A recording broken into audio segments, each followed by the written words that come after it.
Moving on from that now, this is a story that I was desperate to bring to you. It's a very serious one, so, strap yourselves in.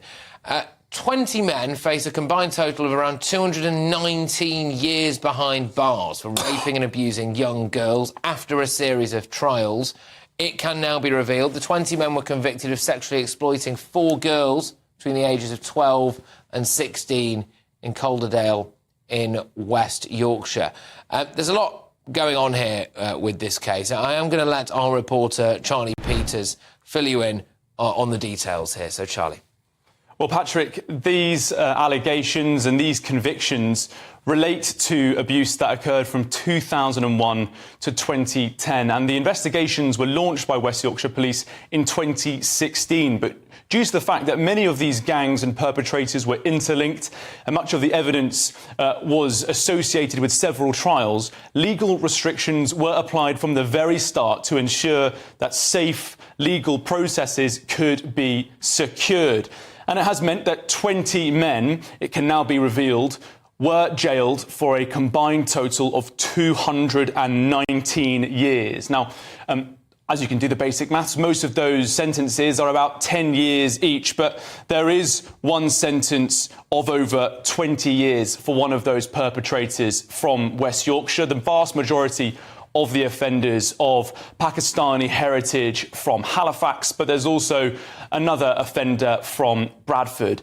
And this comes as the widespread discussion about national grooming gangs continues, with Robert Jenrick, now the Shadow Justice Secretary, saying earlier today to GB News that grooming gang perpetrators should be jailed for life. Now, some of these offenders that you're seeing on your screen now were given sentences of 11 years for convictions of rape and also threats to kill.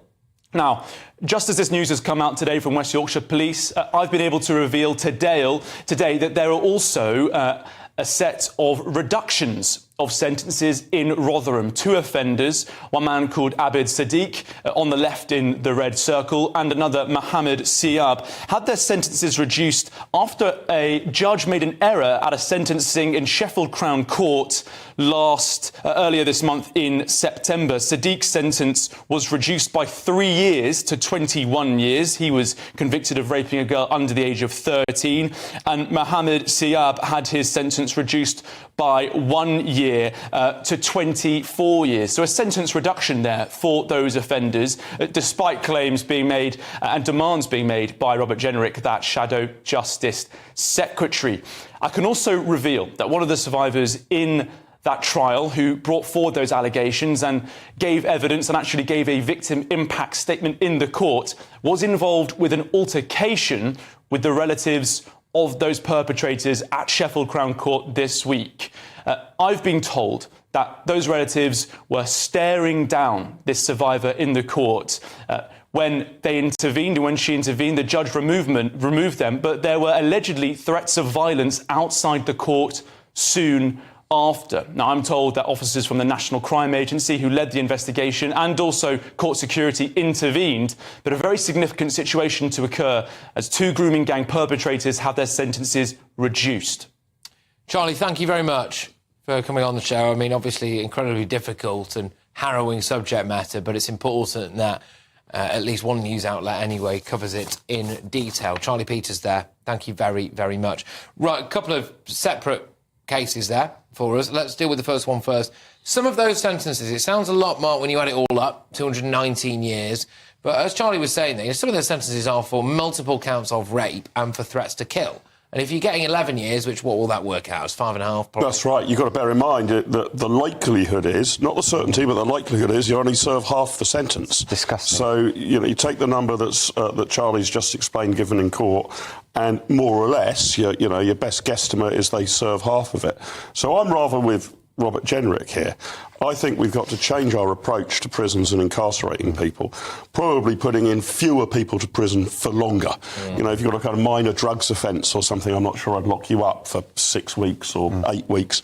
So I'd like the space to be much more available to lock people up for 20, 30, 40 years or life without parole. Okay. Go on, Adam. Look, let's remember, the grooming gang scandal is probably one of the biggest scandals of my lifetime. We had authorities and people in power that reached all the way up to number 10, covering things up and intervening just so people weren't labelled racist. We had girls raped, UK girls raped, because the authorities would not step in and turned a blind eye. This is a disgrace, and I hope they rot in prison and they never come out. So let's just stick with the sentencing thing, I think, really. I mean, there is another point, which is that, as Charlie was saying there, remarkably, in a separate case, it appears as though some family members of one of the people who just had the sentences reduced were staring down a survivor, and there were threats of violence outside, which, I mean, you know, that it really is disgusting, really, if that's true, which I have no reason to doubt. But you know, those sentences, I mean, what message does that send to someone who can conceivably act with impunity for years and get away with it until they eventually get caught, if they get caught, and then 5 and a bit years? I mean, is that enough, do you think? I think it's disgraceful. I mean, these poor girls, it's always just broken my heart because nobody has taken care of them. And it was done, I think, the lack of sentencing before was done for probably a very altruistic reason, completely misguided. I completely think that these people should be jailed, and jailed possibly for longer. I don't know why the sentence is reduced. Maybe it's some legal thing we know nothing about. It's technicality, yeah. But the point being, we also have to deal with the situation that we have no space in our jails. We don't have space to keep Stop locking up people for online hate or online hurting words. My solution to that would be, generally speaking, don't lock people up unless you're going to lock them up for several years. You know, don't lock them up for 6 weeks, 8 weeks, 12 weeks, 3 months. Incitement to violence is never to be encouraged and also to be punished. It could be, well, yeah, I mean, another solution might be to build more prisons, I suppose, wouldn't it? Right, look, bit heavy subject matter, to say the least. Thank you very much, because you had that thrown at you. And thank you very much to Charlie again. I just thought it was important to get that out there. Now, 2 abusers from the Rotherham child sexual exploitation scandal have had their sentences reduced after an admin error. It's an astonishing story, and GB News can reveal this exclusively now. And the 2 rapists were convicted of historic offences against a schoolgirl earlier this year. And the judge ordered relatives of the abusers to leave the court after the survivor criticised their behaviour. And this is another exclusive story from our national reporter, Charlie Peters. And he joins me now. Charlie, an astonishing development on a story you've been across for many, many months. Tell us more. Where 2 members of those 7 defendants who were sentenced in September have had their sentences reduced, as I understand it, after an administrative error by the judge, Mr. Justice Slater, back when he handed down those sentences in September. So the 2 offenders who've had the changes are Abid Siddiq and Mohammed Siab. I think we have a photo we can show you now. In the top left, that is Siddiq. He's 43. He was convicted in June of 3 counts of rape and 1 of indecent assault.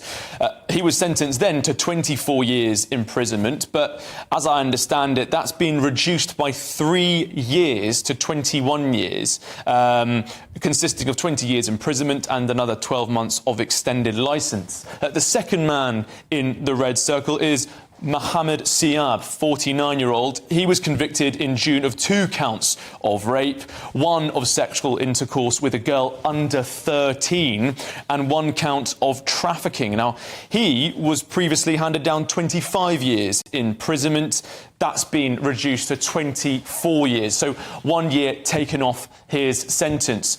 But as I understand it, despite those reductions, that doesn't necessarily mean they'll actually spend less time in jail. In fact, they could be behind bars for longer, because I'm told that the judge in this case, Mr. Justice Slater, despite reducing those sentences, he's also made it the case that they'll have to face a parole board should they wish to be released. They'll no longer enjoy automatic release after serving 2/3 of their sentence, which is what I heard they were to receive in September when I attended this case at Sheffield Crown Court. But as you said in your intro, Martin, it's more than just the reduction in the sentence that we can bring you today. We can also reveal that there was an altercation between one of the survivors in this case and indeed the relatives of these 2 grooming gang rapists. Now, as I understand it, the survivor in the court felt as though they were being, quote, dead-eyed by relatives in the public gallery, that they were staring her down. She objected to this and said as such, and the judge ordered them to leave the courtroom. But later, outside that courtroom, there was an alleged threat of physical violence with one man related, we believe, to one of the perpetrators, calling on another relative to use force against that same survivor. Now, I'm told that officers from the National Crime Agency, who led the sub-operation in this investigation that led to these convictions and these jailings, intervened after there was, they say, an exchange of words. That's as I understand it. And that court security also intervened to keep the peace. So not only has this survivor had to return to court 2 months after seeing them being sentenced, after a 2-decade wait, we should say, for justice, she's also faced this altercation and this confrontation from relatives of those perpetrators at the court. Quite a stunning situation. Well, after we revealed this situation this afternoon, we have had a reaction from the Shadow Justice Secretary, Robert Jenrick, who said that grooming gang rapists should be locked up for life. That's in reaction to their sentences being reduced in this case. He also said if they're foreign nationals, they should be immediately deported, going on to say it's really that simple. Well, in this case, it isn't that simple. We also were able to reveal last month that in this 7-strong sentencing, the survivor in her victim impact statement wanted to call for the deportation of some of those abusers, but the judge blocked it. And that's why Robert Jenrick made that intervention while he was running for leader of the Tory party. But he is today saying that grooming gang perpetrators should be locked up for life and not, as we're revealing today, having their sentences reduced. Thank you, Charlie Peters. Another fantastic exclusive, a story you've really championed. Well done to you. More excellent journalism.